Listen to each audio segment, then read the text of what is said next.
Le journal de 20h, Marie Drucker. Bonsoir à tous, il est 20h, bienvenue. Voici les titres de l'actualité de ce dimanche soir. Le combat des pères séparés ou divorcés pour pouvoir voir leurs enfants. Vous vous souvenez de ces pères perchés en haut d'une grue pour attirer l'attention sur leur situation. Aujourd'hui, 40% des pères ne voient pas ou presque pas leurs enfants, souvent parce que c'est la mère qui en a la garde. Et pour peu qu'elle habite à plusieurs centaines de kilomètres, la situation devient à la fois douloureuse et coûteuse. Nabila Tabouri, Guillaume Beaufils, Thierry Breton.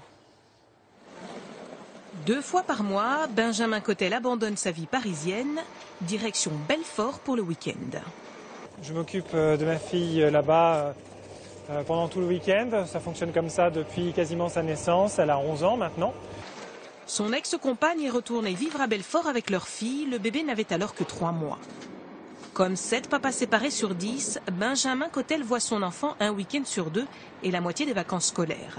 Malgré les 400 km qui les séparent, il ne raterait pour rien au monde ce temps qu'il passe avec elle.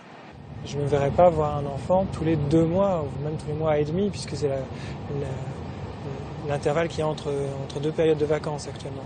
C'est pas envisageable pour moi.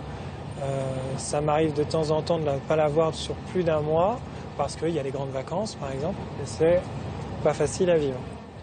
Leurs retrouvailles se feront sans nous. Benjamin Cotel a voulu préserver ces rares moments passés avec sa fille. Des moments partagés dans cet appartement. Un 2 pièces qu'il n'occupe que 4 jours par mois et auquel Benjamin a essayé de donner un peu de chaleur. Des jeux vidéo auxquels ma fille est attachée, qui nous permettent de jouer ensemble. Il y a des DVD aussi. J'essaye un petit peu de reconstruire un petit cocon pour elle, de façon à ce qu'elle soit la plus agréablement accueillie ici. À chaque fois qu'il vient à Belfort, Benjamin Cotel quitte sa nouvelle femme et son bébé de 7 mois. Maintenir le lien avec sa fille l'oblige aussi à des sacrifices financiers. Entre les transports, le loyer de l'appartement, les frais et la pension alimentaire, il dépense 925 € par mois. Ça correspond quand même à la moitié de mon salaire mensuel. Donc c'est un gros investissement, très gros investissement. Il m'est arrivé des fois de ne pas trop savoir comment j'allais boucler les fins de mois. C'est l'amour que je porte à ma fille qui me motive évidemment. Aujourd'hui, 40% des pères divorcés ne voient pas ou peu leur enfant à la suite d'un éloignement. Un scénario inenvisageable pour Olivier Michotet. Ouais, je te sors les oignons. Tu vas me découper ça. Il savoure aujourd'hui le plaisir de vivre au quotidien avec son fils Pierre, 15 ans.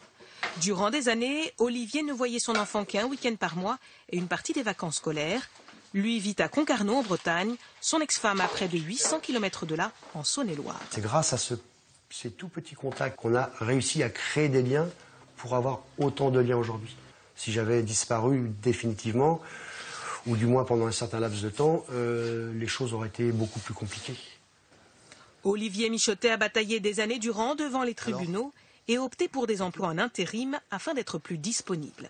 C'était le prix à payer pour obtenir le droit de voir son fils. Ouais, moi, je pense que c'était plutôt courageux de sa part, parce que tous les papas le font pas forcément. C'est une belle preuve d'amour envers moi, je trouve. L'an dernier, Pierre est retourné vivre chez son père. Il ne supportait plus d'en être séparé. Ses 2 parents ont pris ensemble cette décision pour le bien-être de leur fils.